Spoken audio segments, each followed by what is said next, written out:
नमस्कार दोस्तों, स्वागत है आपका इस रहस्यमयी और डरावनी कहानी में। आज हम शुरू करने जा रहे हैं एक ऐसी प्रेम कथा जिसमें प्यार है, डर है और एक भयानक राज। कहानी का नाम है पिशाचिनी का प्यार भाग 1। मनोज और स्नेहा की शादी को अभी बस 1 साल हुआ था।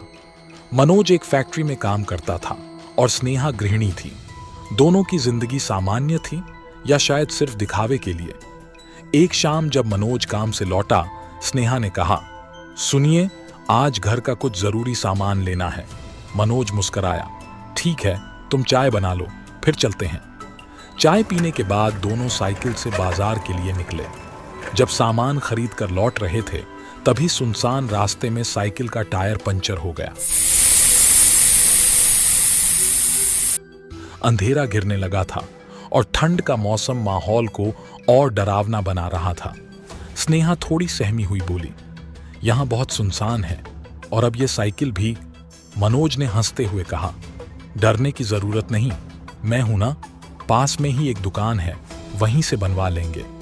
वे दोनों पैदल ही चलने लगे। तभी एक ठंडी हवा का झोंका स्नेहा के बालों को छूता हुआ निकल गया।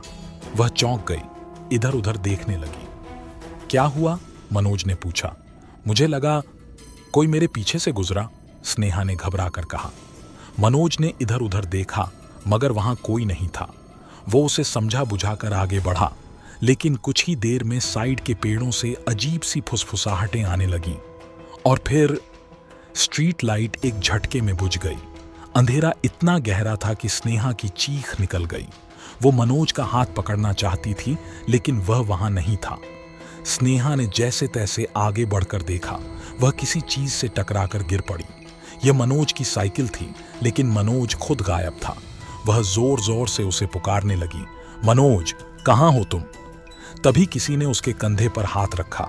वह पलटी, सामने मनोज था, मगर उसकी आंखों में कुछ अजीब सा ठहराव था। वह चुपचाप बोला, चलो घर चलते हैं। स्नेहा को उसका व्यवहार बदला हुआ लगा। रास्ते भर वह ना कुछ बोला, ना ही उसकी बातों का जवाब दिया। घर पहुंचकर सीधा कमरे में चला गया और दरवाजा बंद कर लिया। अगली सुबह जब स्नेहा ने बात करने की कोशिश की, तो मनोज की आंखें लाल थीं और वह गुस्से में बोला, दूर रहो मुझसे, मैं अब तुमसे कोई रिश्ता नहीं रखना चाहता।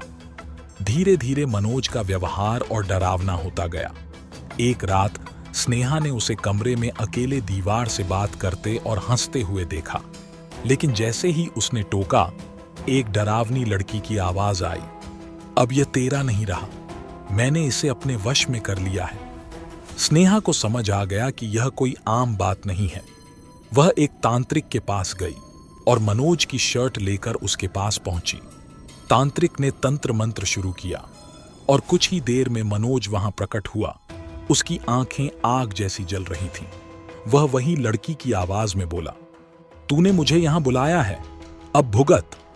तांत्रिक ने मंत्रों से उसे बांध लिया और अंततः उस आत्मा को वश में कर लिया।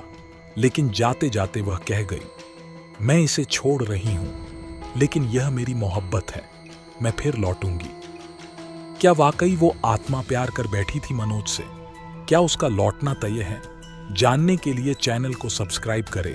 अगली वीडियो पिशाचिनी का प्यार भाग 2 आएगा। धन्यवाद।